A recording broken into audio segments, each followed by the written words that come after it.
자, 1번에 해제 계약 돼 있죠. 합의 해제가 똑같습니다. 합의 해제. 자, 합의 해제 특징 세 가지. 말해볼 사람. 합의 해제 특징 세 가지. 첫째는 해제 규정이 적용 안 된다. 손해배상 청구를 할 수 없다. 원상 회복할 때 이자를 가산하지 않는다. 근데 제3자를 위한 규정은 적용된다. 거기 4번입니다. 4번. 일반적으로 해제 규정은 적용 안 되는데 제3자 보호 규정은 적용된다. 그래서 제3자 권리를 해할 수 없다. 그 합의 해제는 기출이 7번 됐거든요. 꼭 기억하십시오. 합의 해제 특징 세 가지. 자, 실권 약관 옆에다가는 해제의 의사표시 면제 특약. 자, 우리끼리는 해제를 안 해도 자동으로 해제되는 것으로 보자. 이거를 실권 약관이라 합니다. 자, 그러면 중도금을 제때 안 주면 자동으로 해제되는 것으로 보자. 이렇게 특약을 했습니다. 그때 중도금을 지급하지 않으면 자동으로 해제된다. 근데 잔금은 다르다 그랬죠. 자, 뒤로 넘겨보세요. 잔금. 자, 그림을 한번 그려볼게요. 여기 보세요. 다른 거는 글은 안 써도 그림은 따라 그려보시는 게 좋아요. 왜냐하면 각종 교재에 그림이 없다 이 말인데, 그림이. 자, 4월 1일 날 중도금을 주기로 했고 5월 1일 날 잔금을 주기로 했다. 자, 그러면 중도금을 제때 안 주면 요거는 자동으로 해제가 됩니다. 맞죠? 자, 중도금을 안 주면 자동 해제되는 것으로 하자. 이런 특약이 있는데 중도금을 제때 지급하지 않으면 자동 해제가 된다. 근데 잔금은 조금 다르다 그랬습니다. 자, 잔금을 제때 안 주면 자동으로 해제되는 것으로 보자. 이런 특약이 있더라도 원칙은 자동 해제가 안 됩니다. 왜 그럴까요? 중도금하고 잔금은 왜 다를까? 중도금에 대해서는 지급하지 않으면 자동 해제가 돼요. 그래서 잔금을 제때 안 주면 자동 해제되기로 하자. 이런 특약이 있을 때 잔금을 제때 안 주더라도 자동 해제가 안 되는 것이 원칙입니다. 왜 그럴까? 아, 그렇지. 잔금은 요 갑이라는 사람이 소유권 이전하는 거하고 동시이행 관계에 있다 이 말이에요. 그럼 예를 들어서 갑이라는 사람이 소유권 이전을 했어. 소유권 이전을 했는데 갑이 잔금을 안 준다. 그래야 자동 해제가 됩니다. 이렇게. 그럼 이거를 통일해서 이야기하면은 중도금과 잔금을 안 주는 것이 을에게 귀책 사유가 있어야 자동 해제된다. 그런 뜻이에요. 자, 그러면 중도금은 제때 안 주면 을에게 잘못이 있는 거죠. 그래서 자동 해제가 됐다. 그런데 갑도 소유권 이전을 안 하고 있어. 그럼 을도 잔금을 안 주고 있어. 그럼 을에게 귀책 사유 있습니까? 없어. 그때는 자동 해제가 안 됩니다. 자, 갑이 이전했으나 을이 잔금을 주지 않아야 자동 해제가 된다. 이런 이야기입니다. 차이가 있죠? 그 다음 33페이지 1번에 약정 해제. 자, 약정 해제할 때 손해배상 청구할 수 있는지 안 됩니다. 자, 손해배상 청구는 법정 해제 시만 할 수 있습니다. 자, 이번엔 핵심이 토지거래 허가하고 토지거래 신고하고 구분이 되겠느냐. 자, 토지거래 허가 규정은 효력 규정, 신고 규정은 단속 규정. 그러면 신고가 없습니다. 그럼 단속 규정에 위반했죠? 자, 단속 규정에 위반해도 매매는 유효입니다. 유효기 때문에 이행이 가능해요. 맞죠? 그럼 이행이 가능하기 때문에 그때는 최고해야 해제할 수 있습니다. 근데 만약에 토지거래 허가에서 허가가 없다. 그럼 효력 규정에 위반했죠? 그럼 무효가 돼버리죠? 그럼 이행 불능이 되죠? 그때는 최고해야 된다. 최고 안 해도 해제할 수 있다. 안 해도 해제할 수 있다. 그런 이야기입니다. 자, 그래서 2번은 신고와 허가를 구분하자. 이렇게 됩니다. 만약에 2번이 허가가 없는 경우는 최고 없이 해제할 수 있다. 적극. 신고가 없는 경우는 최고해야 해제할 수 있다. 구분을 하시라고. 자, 3번은 좀 웃깁니다. 자, 매수인의 귀책 사유로 이행불능이 됐다. 매수인은 채권자거든요. 원래 매도인 채무자의 귀책 사유로 이행불능이 돼야 매수인 채권자가 해제할 수 있죠. 근데 여기는 뭐라 되어 있습니까?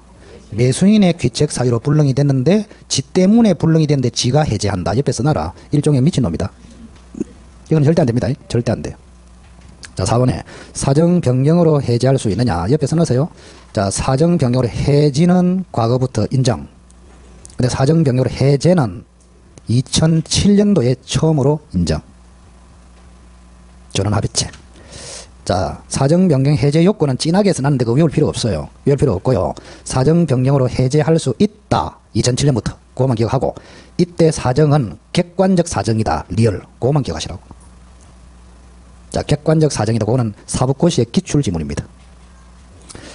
자, 이제 해제 효과 나오네요. 해제 효과는 100% 한 문제 나옵니다. 해제 효과. 자, 여기 한번 봅시다. 갑이 주택을 소유하고 있다. 을한테 지금 1억으로 매매를 해서 주택이 넘어갔습니다. 갑이 1억을 받았습니다. 이렇게. 자, 그런데 1억을 다 받은 게 아니고 을이 중도금을 먼저 지급했습니다. 이렇게. 자, 계약으로 중도금을 먼저 지급하고 을 앞으로 등기하고 난 다음 3일 안에 잔금을 주기로 했단 말이야. 근데 3일이 지나도 잔금을 안 줘요. 이거를 뭐라 합니까? 잔금지체입니다. 이행지체죠. 그러면 채무불이행 맞죠? 그러면 갑은 법정 해제를 할 수 있다. 5월 1일 날 매매는 3월 1일 했고. 그럼 제가 안 씁니다. 하도 많이 했어. 첫째, 해제가 되면 매매가 무효로 되죠. 언제부터? 3월 1일부터. 이거를 소급적 무효. 그 다음, 이게 처음부터 무효가 되면은 을에게 넘어온 소유권이 복귀됩니다. 복귀. 그때 등기를 말소해야 복귀한다. 말소 안 해도 복귀한다. 말소 안 해도. 그거를 당연 복귀. 그렇게 부릅니다. 그게 1번의 1번입니다.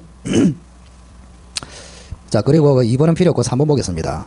자, 합의 해제된 경우에 매수인에게 이전되었던 소유권은 당연히 매도인에게 복귀하는 것이므로 합의 해제에 따른 매도인의 원상회복 청구. 그러면 이거는 매도인은 지금 소유권을 복귀받았죠. 그러면 매도인이 소유자로서 원상회복 청구를 하고 있죠. 그럼 소유자로서 원상회복 청구는 물권적 청구다, 채권적 청구다. 물권적 청구.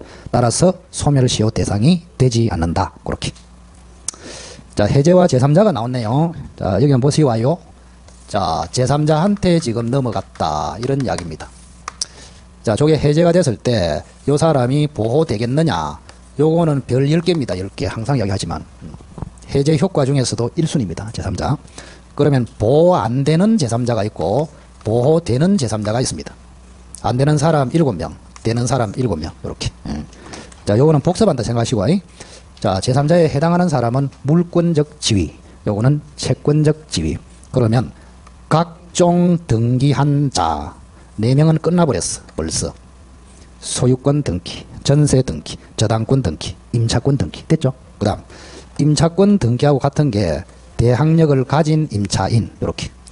그럼 한 마리 더. 우리 판례는 특이하게 가등기만 해도 물권적 지위를 봅니다. 여기서. 이제 하나 남았네. 7번 뭐요? 물건 자체를 가압류한 자. 가압류한 자. 여기까지.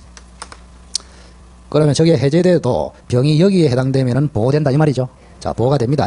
자, 보호가 된다는 말은 병의 권리가 소멸한다, 존속한다, 존속. 자, 그러면 보호 범위가 또 달라요. 만약에 해제 전에 들어왔다, 선악 불문 보호.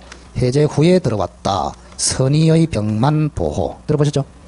자, 그 다음 보호되는 제3자의 아에 해당하지 않는 사람은 채권적 지위입니다. 대표적인 것만 지고 보면은 채권 자체를 가압류한 자. 이렇게. 그리고 쭉쭉쭉 내려오다가 마지막 7번이 제일 중요합니다. 기억날까? 드디어 기억난다 오늘.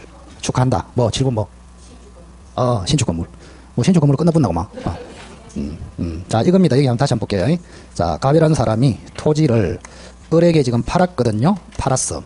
근데 이게 이제 을이 잘못해가지고 해제가 됐단 말이야. 해제가 됐어. 5월 1일 날. 자, 그런데 요 을이라는 사람이 토지를 다시 병한테 등기를 해줬어. 그리고 을은 요 토지에 건물을 지어가지고 건물을 정한테 넘겨주었습니다. 등기는 됐습니다. 그러면 등기됐다고 해서 무조건 제3자로서 보호되는 게 아니란 말이야. 그 7번이 가장 최신 판례입니다. 그죠? 요 지문이 7번이 연속으로 2년 나왔습니다. 그만큼 출제변이 중요시한다 그 말이에요. 그죠? 자, 그러면 요 정이라는 사람하고 병이라는 사람하고 보호되는 제3자가 누구일까요? 자, 한 사람은 권리를 유지하고 한 사람은 권리를 소멸합니다. 자, 누가 보호될까요? 요게 보호됩니다. 요거는 보호가 안 돼. 철거됩니다, 요거. 자, 그러면 잘 보세요. 지금 해제 대상이 건물입니까? 토지입니까? 토지. 그러면 해제 대상 토지, 요 해제 대상하고 이해관계를 맺어야 제3자로서 보호된다. 이런 이야기예요. 아시겠어요? 그러면 만약에 해제 대상 토지 위에 신축 건물의 매수인, 요거는 해제 대상하고 이해관계를 맺지 못했단 말이에요. 그래서 이거는 보호가 안 됩니다. 갑으로부터 철거당합니다. 아시겠죠? 그래서 이분을 7번에 집어넣으라. 그 말은 이분. 자, 이분을 다시 한번 읽어봐라. 아이고, 잘하는 척 한다. 자, 해제 대상 토지 위의 신축 건물의 매수인. 왜? 요 그림이 머릿속에 안 들어가면 잘 안 해줘요, 저게. 실제 지문이 들어가면. 자, 그러면 여기에 해당된다면 보호가 안 되기 때문에 권리가 전부 소멸합니다. 자, 같이 한번 봅시다. 33번. 자, 이번에 1번 보세요. 자, 등기 인도 등으로 물권적 지위를 취득한 자, 요 사람이 제3자로서 보호된다. 맞죠? 근데 이번에 채권을 양수했다. 채권 자체를 압류, 가압류했다. 제3자를 위한 계약의 수익자다. 순수 임차인이다. 대장에 등록된 자다. 분양권을 전매한 자다. 전부 채권적 지위입니다. 제3자에 해당하지 않습니다. 그래서 이걸로 안 썼단 말이에요. 몇 명인지 한번 해보세요. 뭐 6명이지. 신축 건물 그거는 없다 이거 지금. 맞죠? 그거는 뒤에 나오겠죠? 뒤에. 자, 3번에 보시면 3번. 자, 해제 전에 가압류했는데 채권을 가압류했습니까? 물건을 가압류했습니까? 물건. 그래서 여기 보시면 물건을 가압류하면은 보호, 채권을 가압류하면은 보호가 안 된단 말이에요. 알겠죠? 그러면 3번은 물건을 가압류했기 때문에 그 보호된다. 그리고 해제 전에 들어왔기 때문에 선악 불문 보호 이래 된단 말이에요. 맞죠? 자, 그다음 5번. 자, 제3자가 악이라는 주장 입증은 누가 할까요? 여기 보세요. 자, 아까 만약에 병이라는 사람이 보호되는 제3자야. 근데 해제 후에 들어왔어. 그러면 선의일 때 보호가 되죠? 그러면 병 스스로 선의를 입증해야 됩니까? 아니야. 제3자의 선의는 추정됩니다. 그래서 제3자가 자기가 선의라고 입증할 필요 없어. 누가 입증해야 된다? 갑이 병의 악의를 입증한다. 갑을 뭐랍니까? 갑을. 해제를 주장하는 자, 이거입니까? 그래서 제3자가 악이라는 사실은 해제를 주장하는 자가 입증 책임을 가진다. 이런 이야기입니다. 자, 그 밑에 1번 보겠습니다. 자, 대항 요건을 갖춘 임차인 이래 돼 있죠? 그거는 등기한 것이나 마찬가지라 했죠? 따라서 제3자로서 보호된다. 자, 2번은요, 읽어볼 필요도 없어. 눈치가 있다는 가압류에 동그라미 딱 치시고. 자, 여기 보세요. 자, 채권을 가압류하면은 보호 안 되고, 물건을 가압류하면은 보호가 되죠? 그럼 여기는 등기 청구권을 가압류했죠? 물건입니까? 채권입니까? 채권. 그래서 제3자 보호가 안 된다. 그 말이에요. X 해놨잖아. 보호 안 된다고. 자, 그 다음에 이제 3번 조금 전에 여러분들에게 쇠가 빠지게 얘기한 거 나오네. 뭡니까? 해제 대상 토지 위의 신축 건물의 매수인. 보호 안 된다. 됐죠? 원상회복은 3번 보시면 됩니다. 3번. 자, 만약에 원상회복할 때 여기 보세요. 어른 주택을 원상회복으로 돌려줘야 되죠. 자, 병이 없다고 생각하시고, 자, 어른 해제되면은 주택을 돌려줍니다. 그럼 주택을 돌려주는 것을 원물 반환이라 합니다. 근데 요 주택에 과실이 생겼어. 그 과실은 지가 먹습니까? 역시 돌려줍니까? 돌려줘야 됩니다. 자, 여기서 조심해야 될 게 뭐냐? 과실의 별표를 딱 하시고. 자, 우리가 점유자와 회복자의 관계 들어봤나요? 어제? 들어봤죠? 그때 점유자는 과실을 먹을 수 있느냐? 선이면 먹고 악이면 돌려주고 이래 했죠? 근데 해제할 때는 그게 적용이 안 된다 그랬잖아요. 그러면 해제할 때는 점유자와 회복자의 관계로 처리하지 않고 원상회복이라는 특별 규정으로 처리합니다. 따라서 과실을 원상회복으로 돌려줄 때는 선악을 따진다 안 따진다? 안 따져. 무조건 돌려줍니다. 그리고 과실에 준하는 사용이익도 마찬가지입니다. 자, 그 다음 4번. 자, 여기 보세요. 갑이 5천만 원 받았죠? 그럼 해제되면 원상회복으로 5천만 원 돌려주죠? 자, 5천만 원만 돌려준다. 이자 붙인다. 이자 붙인다. 합의 해제만 이자를 안 붙여요. 아까 했죠, 그죠? 근데 여기는 법정 해제이기 때문에 이자를 가산해야 돼. 그럼 이때 이자는 지연 이자다, 법정 이자다. 법정 이자. 그래서 법정 이자를 가산함으로 동시행 관계에 상관없이 무조건 가산해야 됩니다. 그게 4번입니다. 4번. 출근했네. 동시행 관계에 있는지 여부와 관계없이 법정 이자를 부과하여 지급해야 된다. 이런 이야기입니다. 나머지는 읽어볼 필요도 없어. 자, 4번의 손해배상. 자, 손해배상 1, 2번은 별로 필요 없습니다. 손해배상. 자, 뭐를 해야 되느냐? 자, 여기 잘 보세요. 자, 해제가 되면은 갑도 원상회복하고 을도 원상회복을 합니다. 원상회복끼리는 무슨 관계라고? 동시이행관계. 자, 그러면 갑이 지금 법정 해제할 때는 을에게 손해배상도 청구할 수 있습니다. 맞죠? 그러면 을의 입장에서는 원상회복도 하고 손해배상도 해야 됩니다. 이렇게. 자, 다시 한번. 자, 갑이 법정 해제하면 갑은 을에게 원상회복도 청구하고 손해배상도 청구할 수 있어요. 그러면 갑은 원상회복을 하고 을은 원상회복도 하고 손해배상도 하고 이래야 됩니다. 오케이? 자, 그러면 그래 해놓고 이제 뭐를 묻느냐? 원상회복끼리는 동생관계가 맞아요. 그러면 갑의 원상회복과 을의 손해배상 요것도 동시행관계일까? 이런 이야기입니다. 답이 뭐다? 아, 이다. 네? 요약서 맨 뒤에 써놨습니다. 맨 뒤에. 자, 그것만 기억하시면 된단 말이에요. 그래서 그게 3번입니다. 원상 회복 의무뿐만 아니라 손해배상 의무도 동시행관계에 있다. 자, 그 다음 계약금 계약. 자, 계약금은 여러분들이 천재적입니다. 그죠? 자, 매매에서 거의 1순위입니다. 1순위. 자, 갑이 을하고 1억으로 매매 계약을 합니다. 3월 1일 날. 자, 계약금으로 10% 지급을 했습니다. 자, 지급을 하는 순간 계약이 하나 더 생기죠. 무슨 계약이 생긴다? 계약금 계약. 정확하게 불러야 됩니다. 우리 판례는 계약금 계약하고 계약금 약정하고 다르게 봅니다. 아시겠죠? 그래서 계약금 계약 정확하게. 자, 요거는 주된 계약이고 요거는 종된 계약입니다. 그러나 동시에 체결할 필요는 없어요. 자, 그런데 계약금 계약에서 제일 중요한 이게 왜 그러면 출제위원이 출제하고 싶어서 환장하느냐? 아주 특이한 계약이란 말이야. 자, 다른 계약은 전부 다 합의만으로 성립해요. 합의. 성락으로 성립한다고. 근데 계약금 계약은 성락만 있으면 성립이 되는 게 아니에요. 합의만 있어도 되는 게 아니야. 합의에 따른 뭔가를 줘야 성립합니다. 아시겠죠? 자, 그래서 그런 계약을 뭐라 한다? 요물계약. 창원에 엊그제 온 사람이 있는데 제가 요물계약 하니까 와, 저거 참 어렵다 싶은지 살짝 찾아서 물어보더라고. 요물계약이 도대체 뭡니까? 사더라고. 근데 기속에 내가 요물스런 계약이다 하면서 요물스런. 요물스럽기 때문에 특수하다 하면서. 자, 이게 무슨 뜻이냐? 물적인 급부가 필요한 계약, 그런 뜻이에요. 원래 한자 자체가. 자, 그러면 예를 들어서 두 사람이 계약금으로 1,000만 원 하기로 합의했습니다. 이렇게. 그럼 합의만으로는 요게 성립한다 안 한다? 안 하죠. 합의 플러스 합의한 대로 그대로 지급해야 됩니다. 이렇게. 지급하면은 계약금 계약이 성립됩니다. 성립. 성립이 되면은 이제는 해제 기능이 생깁니다. 이렇게. 을은 1,000만 원 포기하고 해제, 갑은 103원 하고 해제. 그래 된단 말이에요. 이렇게. 자, 만약에 그럼 시험에 얘기 한번 봅시다. 합의는 했는데 지급을 안 했어요. 그러면 요 상태를 우리 판례는 뭐라 하느냐? 계약금 약정이라 합니다. 합의만 있으면 약정, 지급하면은 계약, 이렇게 불러요. 그 개념을 구별하시라고. 자, 그러면 1,000만 원 지급을 안 하면 계약금 계약이 성립 안 하죠? 그러면 해제 기능이 안 생깁니다. 이렇게. 자, 그럼 이걸 응용해 보겠습니다. 자, 계약금을 1,000만 원 주기로 합의했는데 반만 줬어. 반만. 이렇게 500만 원만. 그럼 성립한다 안 한다? 아니. 해제 기능이 생긴다? 안 생겨. 그래서 시험이 이렇게 낸다고. 1,000만 원 합의했는데 500만 원 줬다. 그럼 어른은 500만 원 포기하고 해제할 수 있고 100을 상환해서 해제할 수 있다. 그러면 X라고. 해제 자체가 안 됩니다. 무슨 말인지 아시겠죠? 자, 1,000만 원 다 지급해서 성립이 돼야 해제 기능이 생긴다. 자, 그 다음. 이 계약금의 기능은 크게 세 가지 기능이 있습니다. 하나는 정약금. 하나는 뭘까요? 해약금. 하나는 뭘까요? 위약금이다. 이렇게. 요거는 계약을 정명하는 돈, 계약을 해제하는 돈, 계약에 위반했을 때 손해배상으로 내는 돈, 그런 뜻입니다. 증거기능, 해제기능, 배상기능, 이렇게 된단 말이에요. 자, 그럼 정약금은 필요 없고 요 두 개 중에서 요게 원칙입니다. 그래서 해약금으로 추정된다. 이렇게 됩니다. 자, 그러면 요거부터 한번 조잡볼까요? 해약금. 자, 우리가 제일 중요한 게 계약금으로 해제할 때는 함부로 해제하는 것이 아니에요.